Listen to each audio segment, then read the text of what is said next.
Good morning, everybody. Hopefully, you're having a great Wednesday morning. I just wanted to meet with you today, let you know what we're doing for remote learning today on Wednesday, April 15th. So, today we're going to look at those ideas from yesterday's video lesson and we're going to practice the skill and try to predict what would happen, which direction equilibrium would shift if we change the concentration of a substance, the temperature, or the pressure or volume.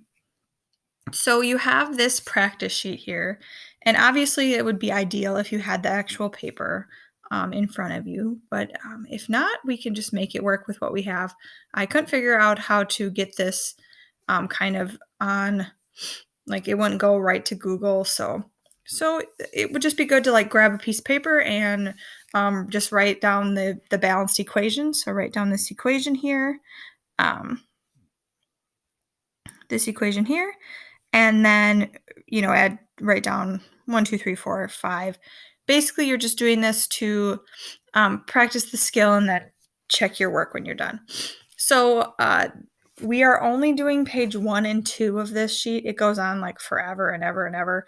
Don't do it all. Just do 1 and 2. And basically, page 1 and 2, you're looking at 3 different chemical equations.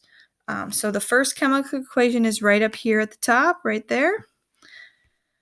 Equation number 2 is at the top of page 2, and equation number 3 is halfway down.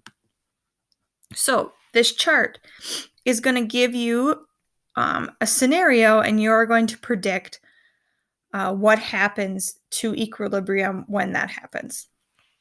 So this first one is an example, and it says if I add N2 to this equation. So increasing the concentration of N2 would make equilibrium shift away.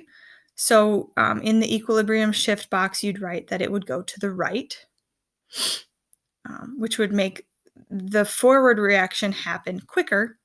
And when that happens, the forward reaction is happening quicker, so the reactants are getting used up faster than the products are being made. So if I add more of this and the forward reaction is happening quicker, this H2 amount is going to get used up. So H2 would decrease. And I'm making NH3. So if the forward reaction is happening quicker, this is going to increase.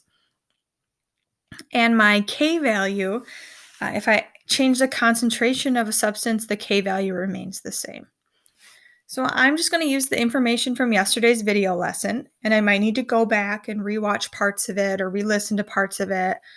But I'm just going to make some predictions about what's happening when these things are causing equilibrium to change. So I don't have it on here right now. I'm going to put it on here right when we're done talking.